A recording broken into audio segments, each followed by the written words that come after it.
नमस्कार, मार्केट पंचनामे में आप सभी का स्वागत है। मैं हूं सुमित और हफ्ते का पहला कारोबारी सत्र भारतीय बाजारों में आज सेल ऑफ फर्स्ट हाफ ही में देखने को मिला। वो सेकेंड हाफ में थोड़ा सा रिकवर, लेकिन फिर वापस प्रेशर प्रिवेल हुआ और बहुत ज़्यादा बिकवाली के साथ लास्ट आवर में इंडेक्स आके बंद होता हुआ दिखाई पड़ा। बिकवाली इस तरह की थी कि डिक्लाइंस करीब करीब 1900 साढ़े 1900 थे और 2200 आप बीएससी में मान लीजिए डिक्लाइंस थे।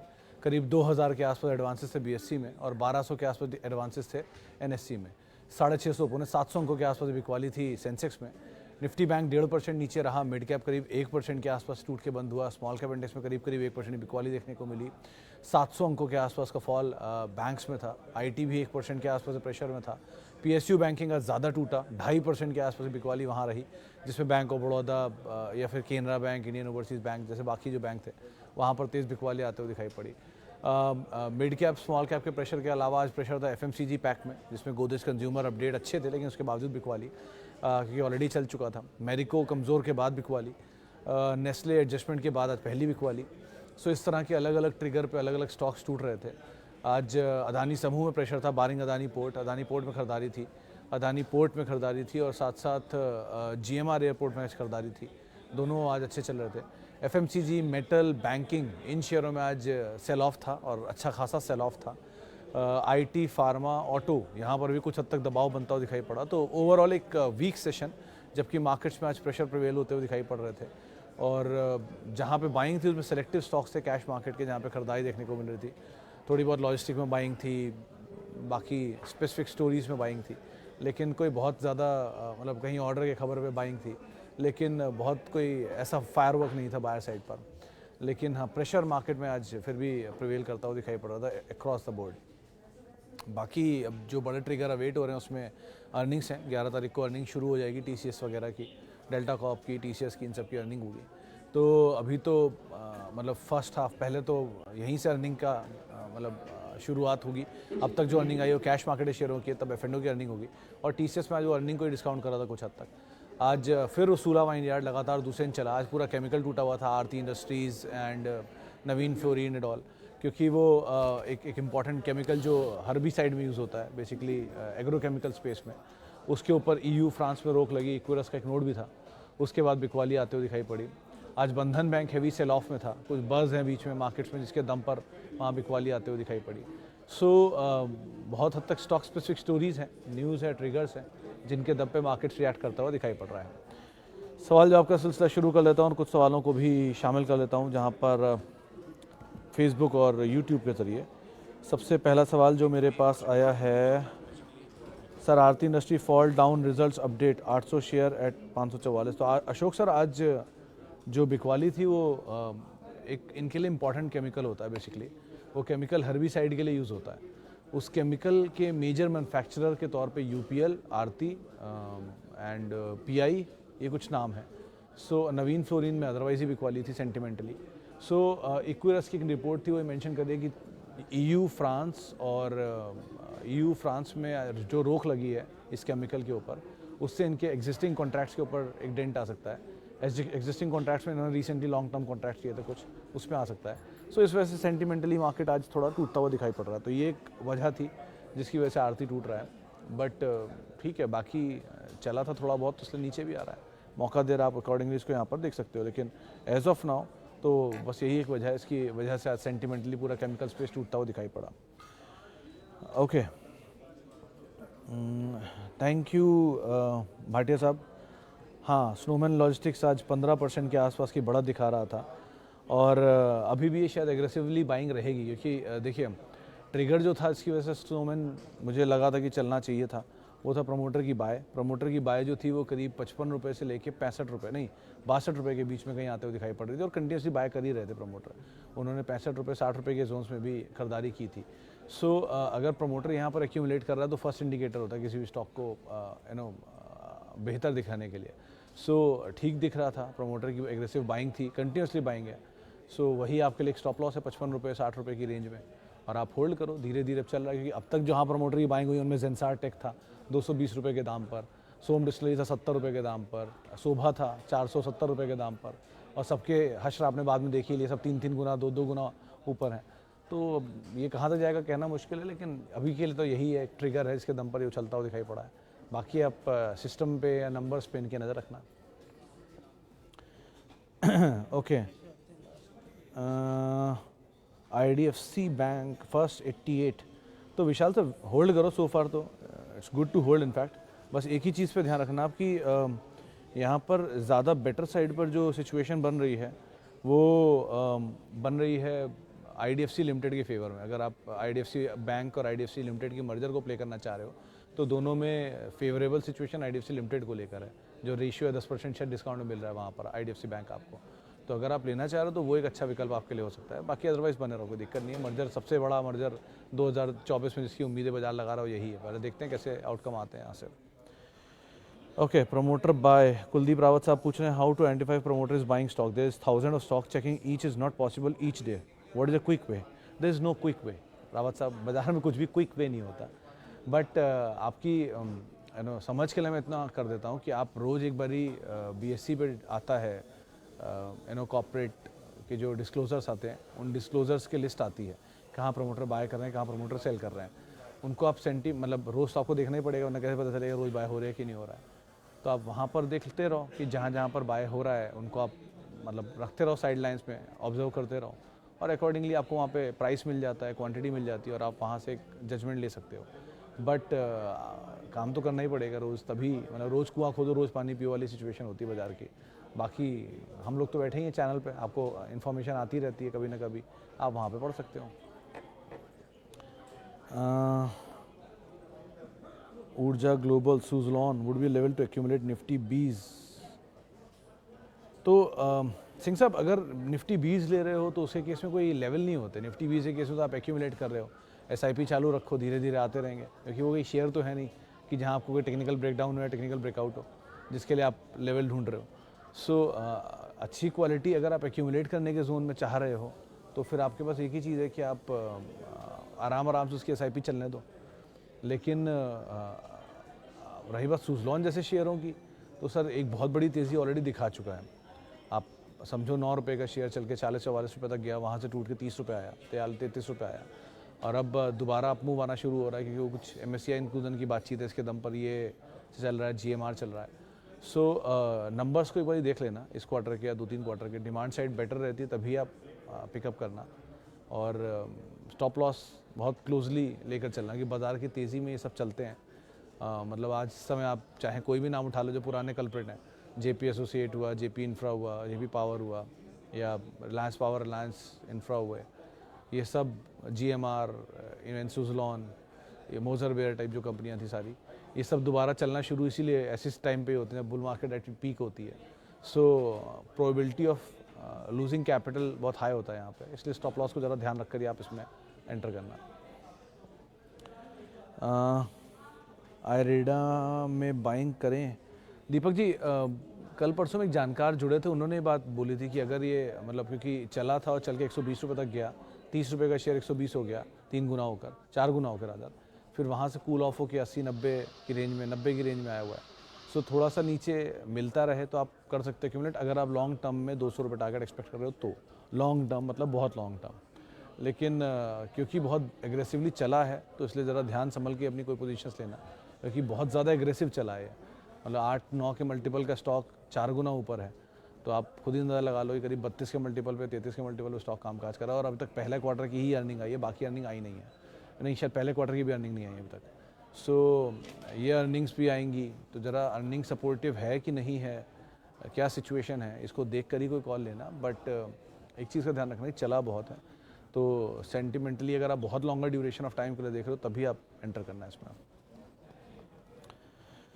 ट्राइडेंट 800 शेयर 16 की बाय है, इजी ट्रिप 800 शेयर 34 की बाय है, आगे का व्यू होल्ड ही करिए। जयप्रकाश सर, आज तो ट्राइडेंट बढ़िया चला है, 15-20% की तेज़ी आई है इसमें, विद वॉल्यूम बाइंग थी। इनफैक्ट आज पहले हाफ में 10 करोड़ शेयरों का टर्नओवर हुआ था इसमें, और इतनी एग्रेसिव बाइंग आमतौर पर इसमें आती नहीं है, तो एक बहुत लंबे अंतराल के बाद चलना शुरू हुआ है।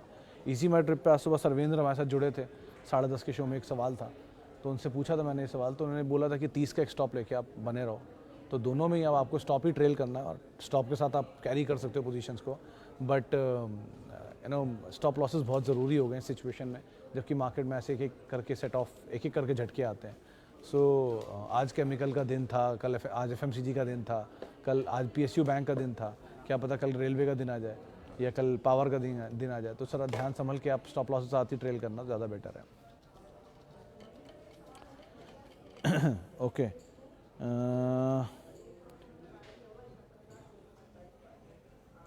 कहाँ गया JSW infra.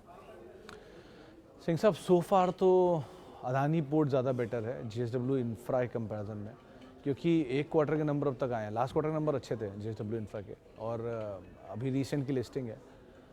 Aggressively company capacity पे भी काफ़ी खर्च कर रही है। जो उन्होंने अपने IPO भी जोड़ा था उसमें कुछ हिस्सा उनका OFS और कुछ हिस्सा फ्रेश इशू था, और इसीलिए था कि वो अपने नए एक्सपेंशन पे कामकाज कर रहे हैं। बट एक ही चीज़ है कि कोई भी नया IPO पहले 4 क्वार्टर तक इसके नंबर से क्लैरिटी मिलती नहीं है। सो अगर आप बहुत ही लॉन्गर ड्यूरेशन ऑफ टाइम के लिए देख रहे हैं तो आप पहले नंबर्स देख लीजिए। एज ऑफ नाउ दोनों में ज़्यादा better Adani port situation wise है, क्योंकि डोमिनेंट प्लेयर वही है इस सेक्टर का।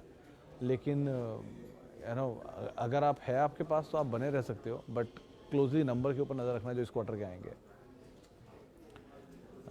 सर मैं SIP SBI technology mutual fund चालू करना चाहता हूँ लॉन्ग टर्म के लिए 15 साल के लिए। तो हुसैन साहब पहली चीज़ तो आई am not the right man for mutual fund. मैं स्टॉक पे बात कर सकता हूँ आपसे, लेकिन म्यूचुअल फंड पे नहीं। रही बात आप 15 साल के लिए इन्वेस्ट शुरू करना चाहते हैं, कर सकते हैं। फ़ंड का चुनाव सही है कि नहीं, ये आप आज शाम 6:30 बजे हमारा एक शो आता है, उसके आखिरी हिस्से में कुछ फंड म्यूचुअल फंड के नाम बताते हैं। जो गेस्ट आते हैं वो टॉप 4 फंड्स, वो टॉप 4 फंड्स आप आइडेंटिफाई कर लीजिए और उनके हिसाब से पैसे डाल सकते हैं। लेकिन मतलब आई am not the right man. आपको लगता है कि आप थोड़ा और समझ सकते हो बाज़ार के लिए, तो आप इतना कर सकते हो कि आप जो भी फंड चुन रहे हो उस फंड की टॉप 3 होल्डिंग निकाल लो और डायरेक्टली उसमें पैसा डाल दो, क्योंकि जब वो फंड पैसा डाल सकता है तो आप भी डाल ही सकते हो। सो ये भी एक तरीका हो सकता है। सो म्यूचुअल फंड के लिए आई am not the right man, but अगर आप चाह रहे हो तो एक रास्ता मैंने आपको बता दिया, आप उसको फॉलो कर सकते हो। ओके, अब कुछ सवाल ज़रा सोशल मीडिया के ज़रिए यानी व्हाट्सएप यूट्यूब के ज़रिए हैं, वो भी देख लेते हैं। पहला है रंजन करमाकर साहब का। सर अभी Aarti industry, Adani Wilmar, united spirits. Sir united spirits Ranjan sir अगर आप चाह रहे हो तो आप एंट्री कर सकते हो, बट नॉट आउट राइटली। आपको सिर्फ SIP ही करनी पड़ेगी उसमें। आप कभी भी उसमें आउट राइटली जा ही नहीं सकते, कि आउट राइटली जाना का मतलब तब होता है जब लिकर बैन हुआ था इंडिया में, तब वो आउट राइटली जाने वाला स्टॉक था। लेकिन तब आप शायद मार्केट में थे या नहीं मुझे नहीं पता, लेकिन इस समय के हिसाब से वो SIP के लायक ही स्टॉक है, पहला पार्ट। आरती इंडस्ट्रीज के केस में भी आप थोड़ा एग्रेसिव जा सकते हो, लेकिन पूरा एग्रेसिव नहीं जा सकते। जैसे अगर आप जाना चाह रहे हो तो आप ये समझ लो कि आप पूरे पोर्टफोलियो का 30% हिस्सा यहाँ पे एक बार में डाल सकते हो, केमिकल पोर्टफोलियो का, पूरे पोर्टफोलियो का नहीं। और तीसरा नाम है आपका अदानी विल्मर। वहाँ जब तक प्रमोटर की डील नहीं होती तब तक आप नई एंट्री मत करो। जब तक प्रमोटर की डील हो जाए, एक बारी क्लैरिटी आ जाए, उसके बाद कुछ करना। Market always hate uncertainties. तो जब तक मार्केट में अनसर्टेनिटी है तब तक आप अवॉइड करो। जैसी अनसर्टेनिटी खत्म हो जाएगी ये स्टॉक अपनी चाल चलना शुरू कर देगा, जिस भी तरफ चले, नीचे ऊपर बात की बात है, लेकिन उसके बाद क्लैरिटी आ जाएगी। जैसे अदानी समूह के बाकी शेयरों में क्लैरिटी है, यहाँ क्लैरिटी नहीं है। Sir can I buy MTAR share? Ajay ji मुझे I am not in that for share. मेरे एक जानकार आए थे जिन्होंने इस साल की पिक के तौर पे उसको दिया 2800 रुपये के टारगेट के लिए, लेकिन मुझे ऐसा लगता है कि जहाँ प्रमोटर माल बेच रहा है वहाँ एग्रेसिवली आपको क्यों जाना।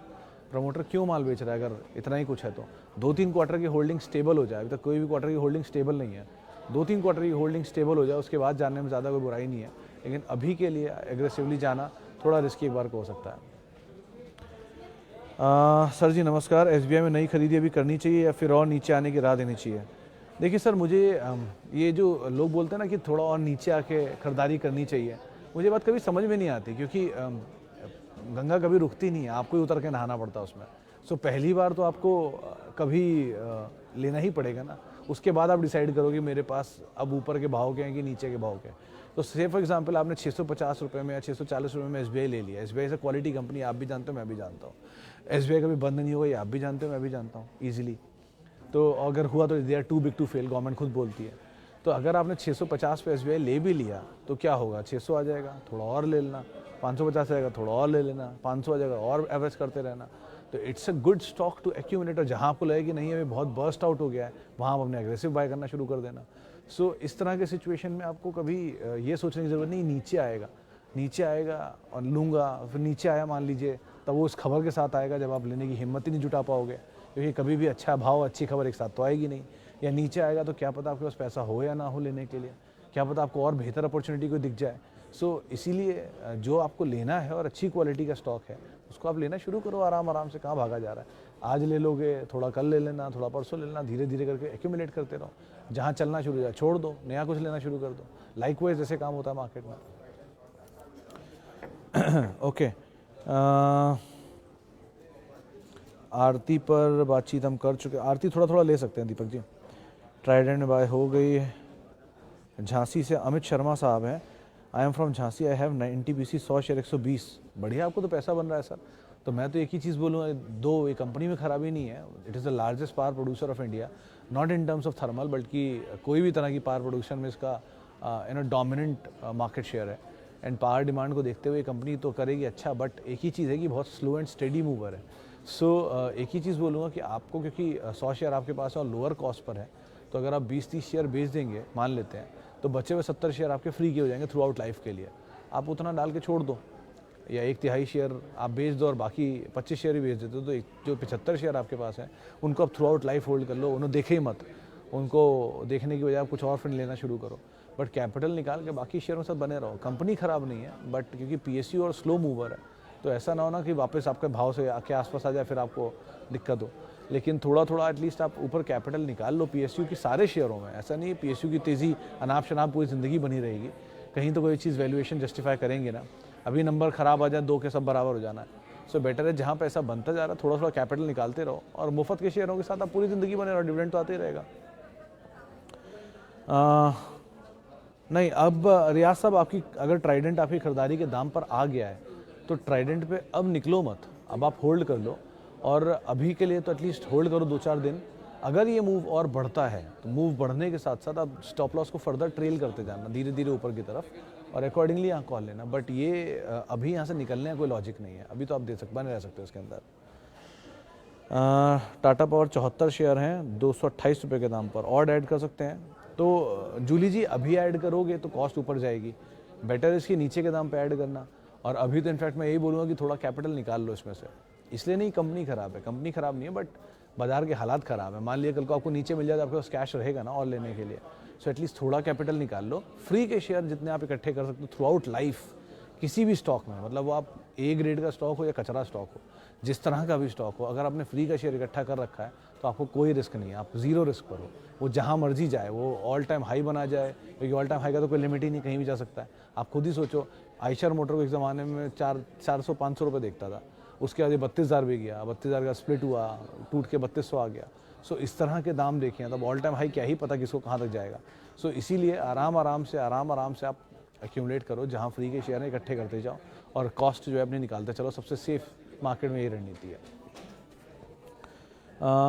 आगे बढ़ते हैं, और गणेशा बेंजोप्लास्ट जमुना ऑटो, मेरे ख्याल से दोनों को होल्ड कर सकते हैं। एवरेज लाइक जमुना ऑटो ज़्यादा बेटर है, एंसिलरी में तेज़ी आ सकती है अभी भी।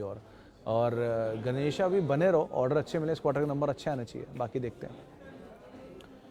सर टाटा का बेस्ट शेयर ऐड करना चाहता हूँ, प्लीज़ बताएं कौन सा। इरफान सर देखो, इसके अलग अलग जवाब हैं। अगर आप परमा बाय हैं, मतलब आपको लगता है कि मैं अपने बच्चों के लिए कोई शेयर लेकर छोड़ना चाहता हूँ, ऐसा जो कि टाटा ग्रुप का हो, ट्रस्टवर्दी हो, तो TCS पहला नाम आता है, क्योंकि टाटा ग्रुप का सबसे बड़ा ज्वेल है वो। टाटा ग्रुप का करीब 65% रेवेन्यू, 65% प्रॉफिट और 65% मार्केट कैप वहीं से आता है। सो उसको तो आप पहले लेकर रखोगे, क्योंकि जब तक वो है तो ग्रुप तो बहुत है ही इंटैक्ट, और वो ग्रुप में रहेगा ही। तो 20% की सालाना ग्रोथ रहेगी, धीरे धीरे चलता रहे, कोई दिक्कत नहीं। याद नहीं तो 2 दिन बाद रिजल्ट आएगा, नीचे मिलेगा तब ले लेना, पहला पार्ट। दूसरे में अगर आप कुछ चाहना चाह रहे हो टाटा ग्रुप में से, तो Titan is a very good company. आप टाटा में से लेना चाह रहे हो वैल्यूएशन वाइज सस्तों में, तो आपको टाटा केमिकल सस्ता मिलेगा, आपको टाटा मोटर सस्ता मिलेगा। लेकिन टाटा मोटर के केस में अगर इसकी वो बहुत चला है और उसके नंबर बड़े ही वॉलेटाइल रहते हैं, कभी घाटा आता है कभी प्रॉफिट आता है, इसलिए एक बार को उस पर भरोसा नहीं हो पाता, लेकिन फिर भी वैल्यूएशन वाइज वो सस्ता है। इसके अलावा टाटा टेक अभी महंगा है, नीचे मिल जाए तो वो भी ठीक कंपनी, आप ले सकते हो उसको भी, तो ये भी एक अच्छा नाम हो सकता है। बाकी Tata communication is a marvellous company, अगर आप जाना चाहते हो टाटा कम्युनिकेशन बहुत अच्छी कंपनी है, नीचे मिल जाए उसको भी आराम से एक्यूमुलेट करो। तो 4-5 ऑप्शंस हैं जिनको आप देख सकते हो। ख़राब में रैलिस भी नहीं है, ख़राब में टाटा कंज्यूमर भी नहीं है, 2 ये 5-6 नाम सारे अच्छे हैं, बट आपके एपेटाइट के हिसाब से आप इनको अलग अलग हिस्सों में ऐड कर सकते हो। मेरा सजेशन ये है कि अगर आप इस ग्रुप में जाना चाह रहे हो तो टाटा TCS लार्जेस्ट के साथ जाइए एंड 2 सेक्टर की 2 और दिग्गजों को पकड़ लीजिए, बीट टाटा टेक, बीट ट्रेंड, टाटा इन्वेस्टमेंट, इनमें से कोई भी एक नाम उठा सकते हो और थोड़ा थोड़ा ऐड करो, और जो भाग जाए तो बचे हुए ऑप्शन में से कोई आप करना, लेकिन ओवर एक्सपोज इस ग्रुप में ही मत होना एटलीस्ट। एथर एंड यूपीएल में कहना accumulate, UPL you can add, Ather से बेटर आरती आप देख सकते हो अभी के लिए, तो आरती एंड यूपीएल दोनों ठीक है, एक्यूमुलेट कर सकते हो आप। एथर सर थोड़ा चला हुआ शेयर है, इसलिए एक बार वो घबराहट होती है, और प्लस नया भी है अभी, तो ज़रा कुछ समय बिता ले बाजार में, तो ज़्यादा बेटर सिचुएशन यहाँ बन पाएगी, अभी के लिए तो नहीं, अवॉइड ही करिएगा। चलिए, और बहुत बहुत शुक्रिया। डी मार्ट को डॉली जी पूछ रही है, ह्यूज क्वांटिटी, ह्यूज नहीं, ह्यूज में कभी कुछ नहीं होता, 30-30-30 या 20-20-20 इस रेशियो में आप ऐड कर सकते हो, कोई दिक्कत नहीं है। चलिए, फिलहाल अब इतने सवालों में शामिल करूंगा, माफ़ी उन सभी लोगों से जिनसे बातचीत नहीं हो पाई, और बहुत बहुत शुक्रिया उन सभी लोगों को जिन्होंने स्नोमैन लॉजिस्टिक याद रखा। आगे भी ऐसी कोई अच्छी दिमाग में कोई कॉल आती रहेगी तो आपको बताता रहूँगा। और एक अभी खबर आ रही है कि जी एंटरटेनमेंट का मर्जर डील वापस ले सकती है सोनी, नेगेटिव खबर है, बड़ी नेगेटिव खबर है, ब्लूमबर्ग के हवाले से आ रही है।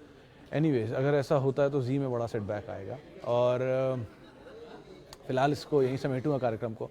@सुमित रिसर्च मेरा ट्विटर हैंडल है, किसी भी निवेश से पहले आप अपने वित्तीय सलाहकार की राय ज़रूर ले लें, और CNBC आवाज़ के यूट्यूब और फेसबुक पेज पे आप सवाल पूछ सकते हैं। 5:30 बजे आपसे फिर मुलाकात होगी, तब वहाँ पर मुलाकात कर सकते हैं। नमस्कार।